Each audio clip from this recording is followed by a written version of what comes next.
नमस्कार, आप देख रहे हैं SPN 9 न्यूज और मैं हूं आपके साथ मनीष कुमार सैनी। उत्तर प्रदेश की मिल्कीपुर विधानसभा सीट पर 5 फरवरी को मतदान हुआ और मतदान के दौरान तमाम यहां पर घटनाएं जो निकलकर सामने आई, तमाम जो यहां पर लोगों को रोकने की कोशिश की, वोट डालने से रोकने की कोशिश की गई। शासन प्रशासन यहां पर जिस तरह से अपनी मनमानी करता हुआ नजर आया, भारतीय जनता पार्टी की तरफ से जो कार्यकर्ता हैं उन्होंने यहां पर माहौल को खराब करने की कोशिश की और समाजवादी पार्टी लगातार तमाम मुद्दों को उठाती हुई नजर आई। चुनाव आयोग को संज्ञान लेने की यहां पर बात कहती हुई नजर आई। सोशल मीडिया पर जिस तरह से समाजवादी पार्टी के मुखिया अखिलेश यादव और यहां पर मैनपुरी से सांसद डिंपल यादव यहां पर जोरदार हमले भारतीय जनता पार्टी पर बोलती हुई नजर आई, तमाम वीडियो शेयर करते हुए नजर आए, लेकिन उसके बावजूद यहां चुनाव आयोग और पुलिस प्रशासन द्वारा कोई कार्रवाई नहीं की जाती। उसके बाद यहां पर जिस तरह से माहौल खराब हुआ, वोटिंग प्रभावित हुई, लोगों को डराया धमकाया गया, तमाम चीजें कहीं ना कहीं भारतीय जनता पार्टी के खिलाफ, योगी आदित्यनाथ की सरकार के खिलाफ पूरी तरह से माहौल बनाती हुई नजर आई।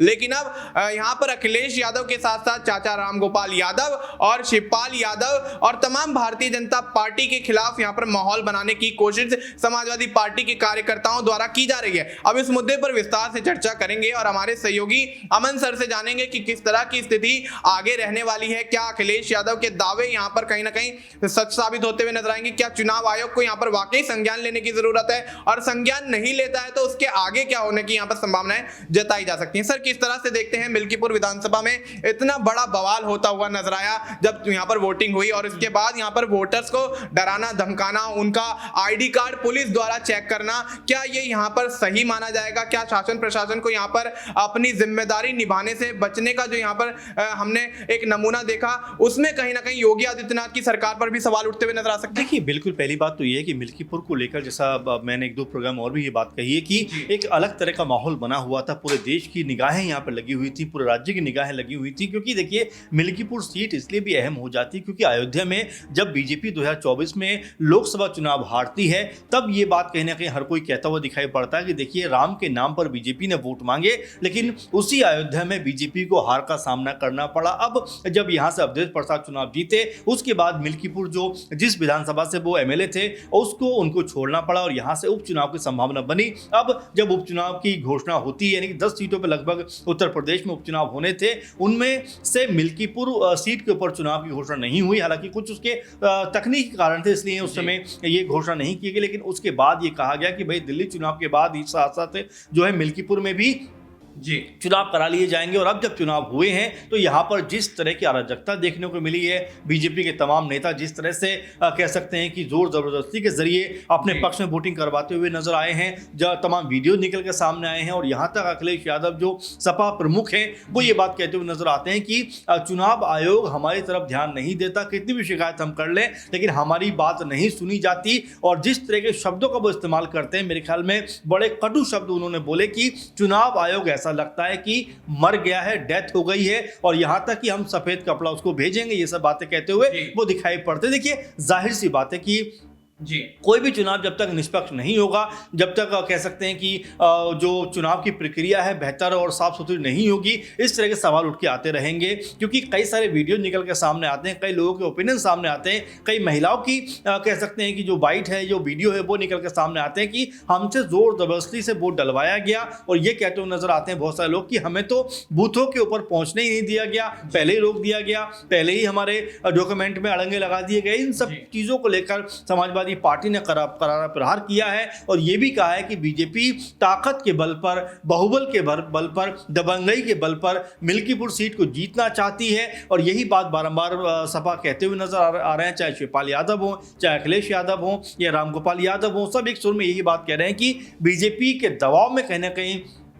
चुनाव आयोग काम कर रहा है। क्योंकि बीजेपी के जो लोग हैं वो खुलेआम कह सकते हैं गुंडागर्दी करते हुए नजर आते हैं, खुलेआम लोगों को धमकाते हुए नजर आते हैं, लोगों के साथ में जबरदस्ती करते हुए नजर आते हैं, लेकिन चुनाव आयोग इसके ऊपर जरा भी ध्यान नहीं देता। और इसी बात को लेकर अखिलेश यादव ने यह कहा कि भाई चुनाव आयोग से हमें कोई उम्मीद नहीं है। अब ऐसे में मिल्कीपुर को लेकर लगातार जो बयानबाजी हुई है, कल जब इस सीट के ऊपर रिजल्ट सामने आएगा उस समय रिजल्ट किसके पक्ष में जाएगा, ये अपने आप में बहुत ज्यादा दिलचस्प बात होने वाली है। क्योंकि मिल्कीपुर में अगर यहाँ सब सपा की एक बार फिर जीत हो जाती है, यानी कि अगर समाजवादी पार्टी चुनाव जीतते हुए नजर आती है तो बीजेपी के लिए मेरे ख्याल से अपना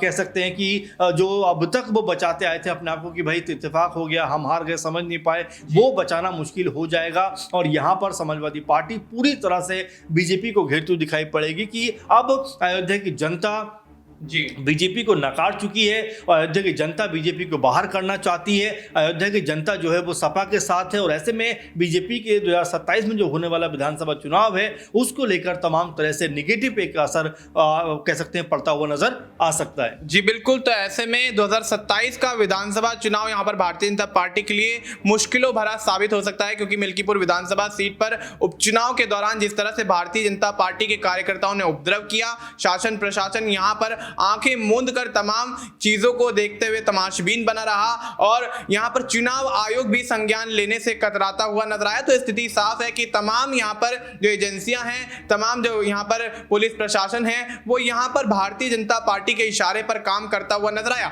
जिसको लेकर अखिलेश यादव और समाजवादी पार्टी के एक एक सदस्य ने यहाँ पर सवाल उठाए। उसके बावजूद यहाँ पर चुनाव आयोग संज्ञान नहीं लेता है और इस मामले को लेकर जिस तरह से अखिलेश यादव गुरुवार को बयान दे देते हैं कि चुनाव आयोग लगता है मर गया है, सफेद कपड़ा हम दे देंगे, वो धारण कर लेना चाहिए। तो तमाम चीजें जो हैं वो भारतीय जनता पार्टी को घेरते हुए नजर आ रही हैं और भारतीय जनता पार्टी के खिलाफ पूरी तरह से उत्तर प्रदेश के मिल्कीपुर विधानसभा उपचुनाव को लेकर माहौल दिखाई दे रहा है। लेकिन जनता यहां पर किसके साथ है, ये भी एक बड़ा सवाल यहां पर बनता हुआ नजर आता है। लेकिन सर, अगर यहां पर देखा जाए तो जिस तरह से भारतीय जनता पार्टियों की संलिप्तता यहां पर देखी गई, यहां पर उनकी मौजूदगी में जिस तरह से यहां पर उपद्रव हुआ और वो खुद यहां पर हुड़दंग काटते हुए नजर आए, तो क्या लगता है क्या वाकई भारतीय जनता पार्टी को समाजवादी पार्टी का गढ़ रही मिल्कीपुर विधानसभा सीट पर अपनी हार का पहले से ही अंदाजा था, जिसके चलते यहां माहौल को खराब करने की कोशिश की गई? बार बार यही बात कही जाती है कि देखिए, बेहतर माहौल में अगर चुनाव होगा, बेहतर माहौल में अगर कह सकते हैं चुनावी प्रक्रिया को संपन्न कराया जाएगा तो लोगों में एक विश्वास डेवलप होता है, लोगों में कहीं ना कहीं कह सकते हैं उत्साह भी नजर आता है चुनाव को लेकर। लेकिन जहां पर इस तरह दबंगई होगी, इस तरह जोर जबरदस्ती होगी, इस तरह लोगों को डराया धमकाया जाएगा, तो जाहिर बात है कि यहाँ पर लोगों में एक डर का माहौल कायम होगा। और यही बात मिल्कीपुर में भी नजर आती है और अखिलेश यादव समेत चाहे शिवपाल यादव हो, रामगोपाल यादव हो, डिंपल यादव हो, तभी सभी लोग एक सुर में ये बात कहते हुए दिखाई पड़ते हैं कि भाई बीजेपी जो है वो डर और खौफ के जरिए, ताकत के जरिए कहीं ना कहीं चुनाव जीतना चाहती है, क्योंकि बीजेपी को पता है कि अयोध्या के जो लोग हैं वो अब उनको पसंद नहीं कर रहे हैं। अब बीजेपी ने जो काम किया है उससे जरा भी संतुष्ट नहीं है और बीजेपी ने जिस तरह से तमाम कह सकते हैं विकास के नाम पे लोगों के घर तोड़े हैं, जो उचित मुआवजा है वो नहीं दिया है और इसका जो खामियाजा बीजेपी को उठाना पड़ा है लोकसभा चुनाव में, उसी सब चीजों को देखते हुए बीजेपी कहीं ना कहीं अपनी हार को से बचने के लिए, अपनी हार को टालने के लिए लोगों के साथ में इस तरह का सलूक करती हुई नजर आ रही है, जिसमें ये लग रहा है कि लोगों पे जबरदस्ती दबाव बनाकर,